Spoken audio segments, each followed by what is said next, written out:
Good morning, আশা করছি সবাই খুব ভালো আছেন। আমার নতুন একটি ভিডিওতে সবাইকে স্বাগতম। আমার এই ভিডিওতে আমি আমার অর্ডিনারি ডিম ভাজির রেসিপি শেয়ার করব। খুবই ফানি শোনালেও আমার ডিম ভাজি আমার কাছে অর্ডিনারি। আমার শুধু ডিম ভাজি না, যে কোনো খাবার আমি যেটা রান্না করব সেটা অবশ্যই অর্ডিনারি হবে। তো যাই হোক, এত কথা না বলি, চলুন শেয়ার করি কিভাবে আমি ডিম ভাজিটি করেছি। প্রথমেই ধনিয়া পাতা আর এক টুকরো ক্যাপসিকাম যেহেতু একটা ডিম ভাজবো এত বেশি নেইনি, তবে এই এক টুকরো ক্যাপসিকাম অনেক বেশি হয়ে গিয়েছিল একটা ডিমের তুলনায়। এগুলো এখন ছোট ছোট টুকরো করে কেটে নিচ্ছি।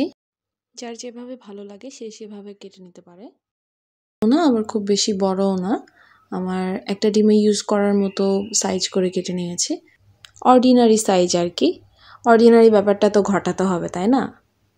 ব্যাপারটা ঘটাতে গিয়ে বারবার মরিচটা সামনে চলে আসছিল, বারবার মরিচটা অর্ডিনারি হতে চাচ্ছিল। আমি ভালো মতো কেটে নিলাম। আমি একটা ডিম ভাজবো, তো তাই একটা মরিচই নিয়েছি। আমি খুব একটা ঝাল খেতে পারি না, ঝালখোর নই, তো যার কারণে একটা মরিচ আমার জন্য এনাফ। এরপর আমার ধুয়ে রাখা ধনিয়া পাতাগুলো কেটে নিতে হবে। আমি ধনিয়া পাতাগুলো একদম কুচি কুচি করে কেটে নিয়েছি। আর আমার অর্ডিনারি রেসিপি যদি কেউ করতে চায় ঠিক আমার মতো অর্ডিনারিভাবেই ধনিয়া পাতা কুচি কুচি করে কেটে নিতে হবে। আর আমি আমার যতগুলো ইনগ্রেডিয়েন্টস ইউজ করেছি সবগুলো আমি ঠিক যেভাবে কেটেছি, যেভাবে দিচ্ছি ঠিক সেভাবেই করতে হবে, তাহলে ব্যাপারটা অর্ডিনারিভাবে ঘটবে।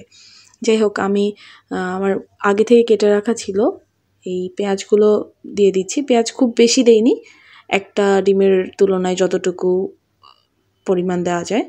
তো যেহেতু আগে থেকে কেটে রাখা ছিল, তো কয়টা পেঁয়াজ ওইখানে আছে তা আমি ঠিক বলতে পারবো না, তবে প্রবাবলি একটা পেঁয়াজই হবে, মাঝারি সাইজের একটা পেঁয়াজ। সাথে লবণ দিয়ে একটু ভালো করে নরম করে মেখে নিচ্ছি। নরম করে মাখলে ডিমটা খেতে মজা হয়। এই কেউ নাও মাখতে পারে, তবে আমার ভালো লাগে মাখা ডিমটা, ঠিক এভাবে মাখার পরে ভাজলে আমার মজা লাগে। তো যাই হোক, এরপরে আমি যেহেতু প্রফেশনাল কোনো কুক না, তো আমার ডিমটা ভাঙতে অনেক টাইম লাগে। আর এটা হাঁসের ডিম ছিল, আর হাঁসের ডিমের চামড়া মুরগির ডিমের তুলনায় অনেকটা মোটা হয়।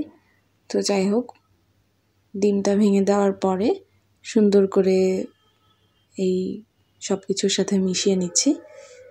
মেশানো হয়ে গেলে একটু ভালো মতো মেশাতে হবে, যেহেতু আমি অনেক কিছু দিয়েছি, মানে একটু ভারী জিনিসগুলো দিয়েছি, তো যার কারণে একটু ভালো করে মেশাতে হবে। নর্মাল পেঁয়াজ মরিচ এগুলো থাকলে তো এত বেশি ঘাটতে হয় না, তো এটা একটু ভালোভাবে মেশাতে হবে।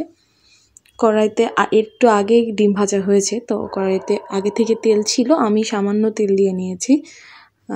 ডিম ভাজিতে নর্মালি একটু বেশিই তেল দিতে হয়, না হলে ডিমের একটা গন্ধ আসে।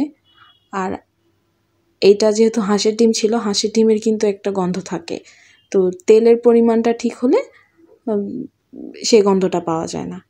আর এখানে আমি একটু প্রথমে চামচ দিয়ে দেখে নিচ্ছিলাম যে আসলে তেলটা গরম হয়েছে কিনা।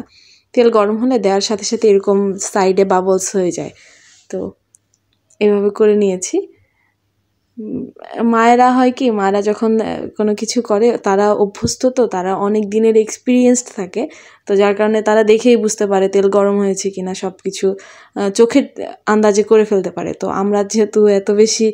আমি তো এত বেশি এক্সপিরিয়েন্স না, তো আমাকে বিভিন্নভাবে চেক করে নিতে হয়। তো যাই হোক, অর্ডিনারিভাবে ডিমটাকে ফেলতে হবে, আর অর্ডিনারিভাবেই উল্টাতে হবে, তাহলে ডিম ভাজিটা অর্ডিনারি হবে। ডিম উল্টাতে গিয়ে কিন্তু ভেঙে ফেলা যাবে না। কিন্তু আমি মাঝখানে একটু যে ভেঙে ফেলেছি, এটা কিন্তু কোনো ভুল না, এটা আমার কিন্তু কোনো প্রবলেম না যে আমি উল্টাতে পারিনি এই জন্য মাঝখান দিয়ে ভেঙে গিয়েছে। এটা হচ্ছে অর্ডিনারি ডিম ভাজির একটা রুলস, যে মাঝখান থেকে একটু ভেঙে যাবে। তো এরপরে আমার যে খাবারের প্লেটটা আছে সেই প্লেটে অর্ডিনারিভাবে নিতে হবে ডিমটাকে। এই যে আমি কিন্তু পুরোটা ভাজ করিনি, সাইডে সামান্য ভাজ করে নিয়েছি। তো এটা হচ্ছে অর্ডিনারি ডিম ভাজির রুলস। তো রুলসগুলো মাথায় রাখলে ডিম ভাজিটা অর্ডিনারি হবে। আমার ডিম ভাজিটা খেতে অনেক মজা হয়েছিল। কারো ভালো লাগলে এভাবে ট্রাই করতে পারেন।